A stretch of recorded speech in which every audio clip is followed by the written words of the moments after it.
In front of me is Xiaomi 14T Pro, and today I would like to show you how you can change font style.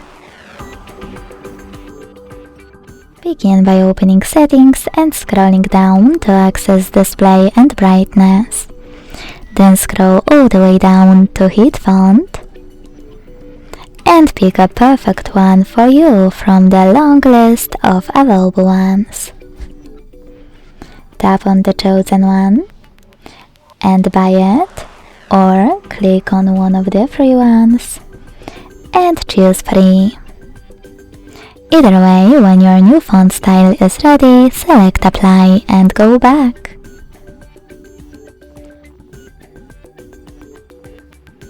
As you can see, after that, style of my font has changed. If you want to go back to your default one, go into Display and Brightness again. Scroll all the way down and this time hit Font Settings. Now apply default font by clicking on it here. Thanks so much for watching. If you enjoyed this video, leave a like, comment and subscribe. Bye!